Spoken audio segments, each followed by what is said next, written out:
My 10 favourite albums of the year so far. Ignore the fools, okay? 2019 has been a very good year for music so far, and I keep seeing people say that it hasn't been good, but it has. Most years are generally good for music anyway, but this honestly has been one of the strongest starts to a year I think I've seen in a while. Honestly, like I found so many great ones. I could have extended this to like 15, even 20. I could have made a 20 list, but I just thought keep it to 10. Keep it succinct. It's only the mid-year point. I'll just talk about 10. You can also just check my best of the year playlist in the playlist section. I always have a best of the year. I always update it as well, so if any albums grow off me, I remove them, or any albums that grow on me, I add them as well. So there's always changes being made, even if in the initial review that I give, I might not be saying that it's like amazing, or I might be actually calling it just good. A few albums have grown off me just ever so slightly, so I'm just going to give a few honourable mentions before I start the 10 best ones. Lil Sims, just slightly, ever so slightly growing off me, just a little bit. Still think it's a great album, will easily be on my year-end list, but it's not that 8.5 that I initially gave it. It's probably more of an 8. Same with The Comet Is Coming. I think The Comet Is Coming album is just bookended with 2 tracks. For the intro track and the closing track just aren't as strong as what's in the middle. So I think that album again is just growing off me so slightly.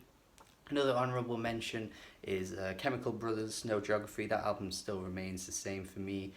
Just a great dance album. They're still killing it these days. I know the last album they put out, I think it was 2015, it wasn't so good, but even their 2010 album was really, really good too, and this new one is even better, I think. Now for the official 10 picks though, this isn't going to be in order, by the way. There's no point in ordering it at this stage. Still the middle of the year. It will change by the end of the year. And if you want to order your list, that's totally fine. You can put that in the comments. I'm all ears for anyone's lists, but I'm just going to talk about the 10 that have impacted me the most so far this year. I'm going to start with Anderson .Paak's Ventura. I think it's pretty safe to say that a lot of people were disappointed by Oxnard. Now some people loved it, that's absolutely fine, but it does feel like the album's just kind of a distant memory at this point. Not really many people talk about that one, and yet you still see people talk about Malibu and even Yes Lord. Ventura, however, for me is just Anderson .Paak at his best. I mean, he's not doing anything new here. He's not doing anything that he hasn't already done before on previous albums, but he's just doing it so well to the point where the enjoyment factor for me is so high. It's easy to make comparisons to Oxnard because obviously everyone has been, considering how much of a letdown that was for a lot of people, but even just the standalone tracks like Come Home with Andre 3000, King James as well, Make It Better, these are all just fantastic songs that Anderson .Paak completely kills it on a performance level. It's just a great release. BCUC next, the Bantu Continua Uhuru Consciousness from South Africa. Look, this album features Femi Kuti and friggin' Saul Williams. Now, if you're a music lover or music nerd, you've probably at least heard of one of those names before.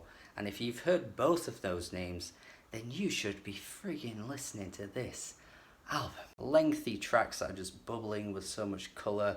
The bass on this album is friggin' great. The congas as well just sound relentless. Everything about this album is just so great to listen to. The features as well come through. Femi Kuti on the sax on that second track is just glorious. There's jazz on this. There's traditional African influences as well on here. It's just such a great album. The vocalists are filled with so much power and passion. It's just such a great release. It's bright. Go listen to this. I know it's going to go quite overlooked by the end of the year, but you need to go try this out. My next favourite pick of the year so far, Uboa with The Origin of My Depression. Oh, This is a tough listen. Really not expecting everyone to come out this album feeling the same way that I do, because it just isn't one of those albums, and generally albums like this are just a little bit too hard for even me to stomach. But even with the intensity of the emotions and the music as well, the noisy, abrasive elements of this album still completely hit me, and it's just a really, really intriguing listen. The lyrics throughout are just so on the nose, they just hit you instantaneously.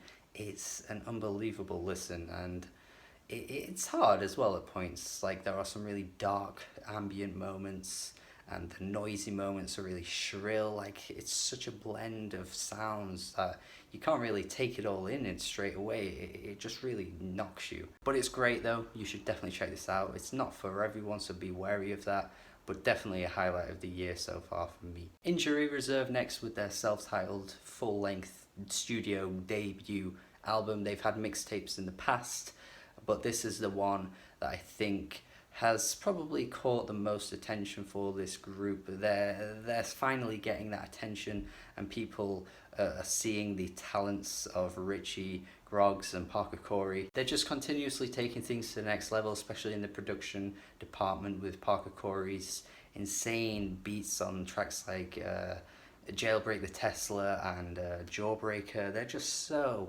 off kilter for the hip hop game right now, and they still sound pretty fantastic, even as off kilter and as weird as they are. But you've got Richie doing what he does best, just being witty, funny, and also incredibly introspective. The same with Groggs. Groggs has got some amazing verses across this thing too. There's even a rap song tutorial, which is just so creative and weird that I just think it's one of those songs that you think, why has this not been done already? It's a great hip hop album. They're just expanding on what they've done in the past, and they're just somehow still sounding creative and as fresh as they first burst onto the scene, and probably even better than they were back when they did burst onto the scene. It's such a great release, creative, as I've said. I just love this, man. This is the one. This is, yeah. Yeah. Hatchie next with Keepsake, an incredibly immaculate pop album. It is just so sugary at points, but it is incredibly well crafted. Hatchie is a great performer. These tracks are very much wearing their influences on their sleeve throughout. You can definitely make references to the 80s synth pop era and some shoegaze from the 90s and all kinds of dream pop, but it never really is a detriment to Hatchie's music because it still sounds really, really good. Tracks like Stay With Me and Without a Blush are absolutely to die for. They're just great pop tunes. And yeah, Hatchie's got a bright future ahead of her. I hope this one pulls in a lot of attention, because for a debut album, this is very, very impressive. Ifriqiyya Electrique next with one of the hardest hitting rock albums of the year, without a doubt for me. It is so unbelievably intense and tribal and spiritual. It just contains insane vocal performances throughout, and the instrumentals just constantly build upon each other to the point where they just completely crush you. It's crazy. It's very strange at points with the vocals and the instrumentals blending together. The final track is this like 10-minute almost dance punk infused song. It's such a great listen. It's very, very unique. You're probably not going to hear anything like it this year. I really, really, really, really recommend this. Go listen to it. Weyes Blood next with Titanic Rising. I think I was pronouncing her name completely wrong in the official review that I did, but at least I now know it's Weyes Blood. Baroque pop done incredibly well, and I know some people think this is quite a boring album and all it is just emulating the styles from the 60s, but I'm gonna come out and say that this is probably better than some of the 60s Baroque pop that gets championed up until this day. Because for me, the production here is completely lush.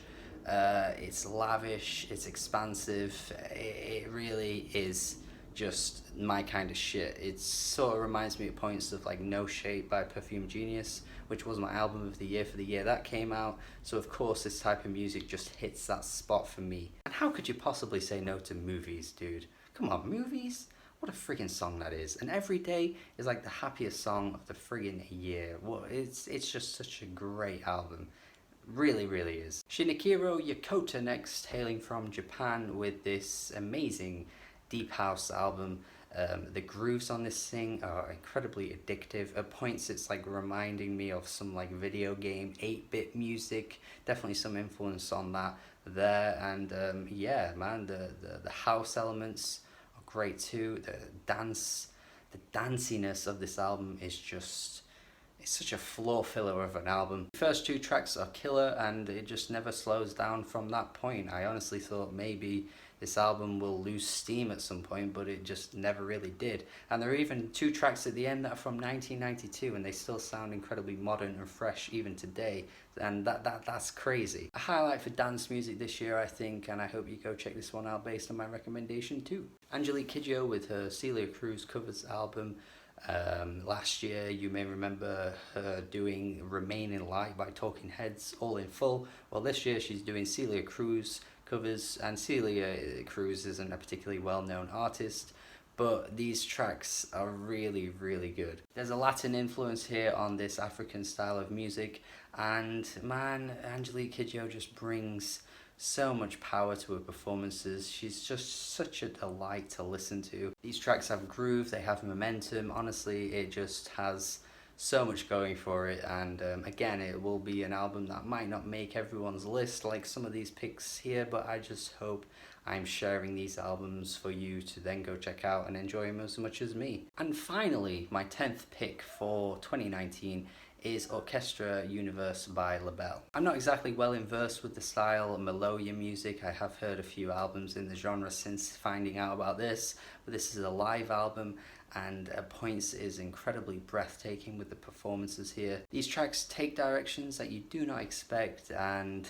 it's quite indescribable with the instruments at times because it's pretty unfamiliar to my ears. So if you're going into this not knowing about the genre, then it'll probably be unfamiliar to your ears as well. But it doesn't really matter because it just sounds so damn good, and you should probably just watch my review because I think I described the album much better in detail in that review that I recorded a while back. And the same with all these albums, you could just watch my review because I go into way more detail about the albums in those videos as well.